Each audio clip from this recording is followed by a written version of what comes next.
Guys, Deluded, your favourite YouTuber, YouTube's Lucas Torreira. I'm back again. Thank you very much for tuning back in.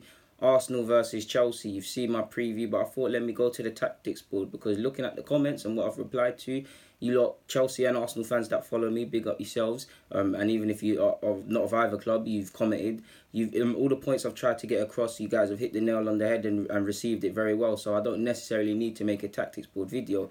But just for the sake of it, why not? To kind of hone in on the points, man. I mean, first example, 3 at the back, 5 in midfield, 5 Chelsea midfielders.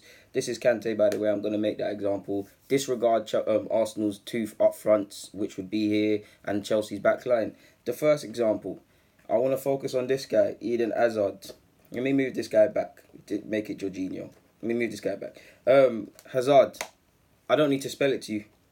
Don't let your fullbacks get caught 1v1 with him. You can't. It's crazy because you can foul him. You can get tight and foul him a couple of times, but you're going to get a yellow card. And if you get tight too quickly, he's gone. You know he changes his body movement very well, and his balance and his manipulation of a football is ridiculous. So I don't want to see man getting caught 1v1 versus Hazard. So the big reason for 3 at the back, I'd like this to be Liechtenstein, is because he's a bit more street smart. Bellerin's got the pace to keep up with him because their left-hand side, depending on if Pedro, Willian, Hazard keep rotating, you've got Alonso coming down that side for all his frailties defensively. Going forward, he tends to cause Arsenal issues.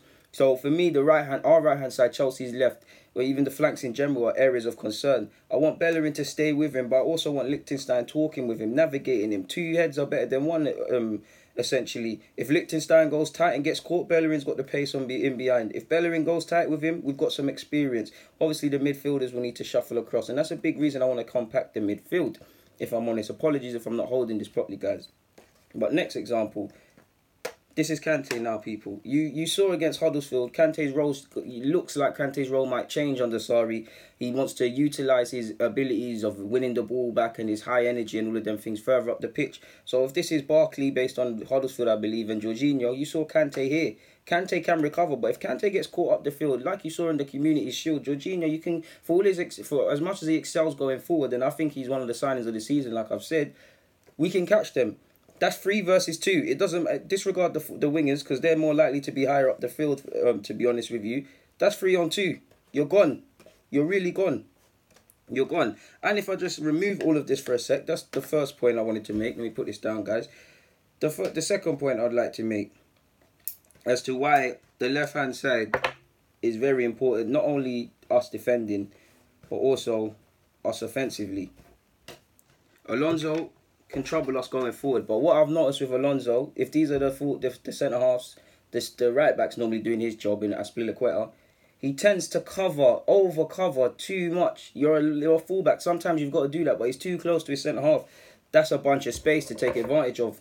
Between the 2 people down this side, whatever winger, whatever striker, put crosses in. Put crosses in. If you're not gonna whip them early, get to the byline, draw fouls. These are areas of where we need to target. Which else did I want to talk to you guys about?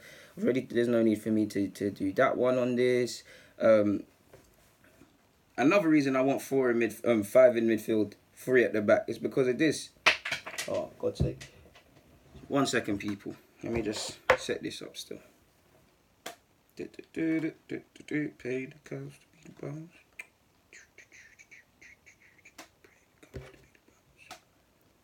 Many a times when Chelsea, it was great to see from a neutral's point of view, Chelsea were attacking Huddersfield, yeah, with 4, it looked like 4 people flying forward. Now, what do you see? Arsenal typically get left 2v2, 1 versus 1, 3 on 1, all of these sort of stuff. In theory, at least 5 at the back. Disregard him because he's clearly not going forward. You've got an extra man. My maths is poor, but if you've got 5 defenders, making sure that's 5. If you've got 5 and there's 4 attackers, that extra man can do something. If he engages, you 2 tuck in. You tuck in. You overcrowd it. You get what I'm saying? That is an area of concern for me, which we need to really be aware of on Saturday, people. And offensively as well, based on what I told you in the preview, how Adrian Clark in his preview quite rightly pointed out that although Chelsea blitzed Huddersfield 3-0 and it means nothing, in the final third out of everybody that's played, Huddersfield regained the ball the most. So that shows you that they might, depending on whatever formation, whether it's 3 at the back like I've showed you, 5 in midfield, They might have Chelsea may have issues playing if you put them under pressure and press them high. Rudiger's decent with the ball. Luis clearly is better with a ball than he is without a ball. Aspilicueta, the ball over the top.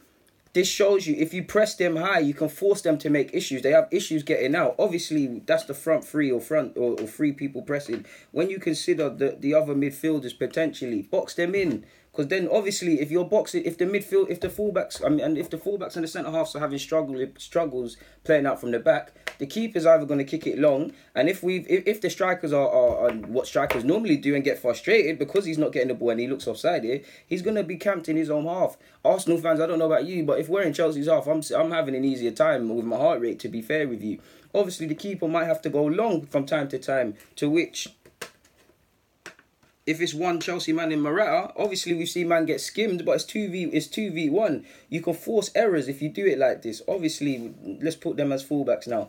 Can force errors. Don't allow them to play out from there. Don't allow Chelsea to get out. Press them high. Ask serious questions of them, to be fair with you. I don't think there's any... Is there anything else that I was going to talk about? Points. I was going to say something, but it's escaped my head. Apart from this, I just really and truly disregard all of this people. This half's irrelevant right now. The last point would probably just be on Eden Hazard. Don't give fouls away in dumb areas. Like, when Hazard's dribbling here, obviously it happens from time to time. Try not to give fouls the edge of the area. Try not to give balls here, because they're going to whip crosses in. And set pieces, they're very dangerous. Rudiger, this is the run I see Rudiger doing. You saw him do it in pre-season against Emerald Smith. He'll come from out to in, and he'll typically pull this man's shirt down, pull this man's arm down to the ground and get a header. More time he gets clocked by the ref, but the one time he doesn't would be against Arsenal, to be fair. And in fact, I have one more point, people, in fact. This is annoying, man. I wish I had the Sky Sports facilities too. This is the one thing I'm actually scared of, because if you're an Arsenal fan, you typically see us in a game into a certain amount of time, and what do you see?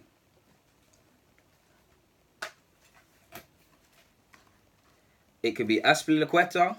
It could be Aspilicueta. Sorry, people. It could be David Luiz. This is what scares me. The ball's over the top. Let's just use this one as a football. The ball's over the top, people, into the channels. Please, if you know Hazard and these lot are faster than you, please, Arsenal centre halves, be street smart. Drop off a couple yards. Concede the high line. You're playing them onside, yes, but logically speaking, if someone is faster than you and you're there with them, they're more likely to beat you in a race. Now, if you've got a head start on them and the ball's played in, you have half a chance of clearing it and dealing with it. And another thing I have to see on top of this, shuffle across. Shape is important. Shuffle across. It's not about excelling as an individual, especially to our attacking players this game. It's about the team. It's about the system. It's about the engine. It's about the fine margins in games like this. Both sets of fans want to beat the others for obvious reasons. We're both stressed out.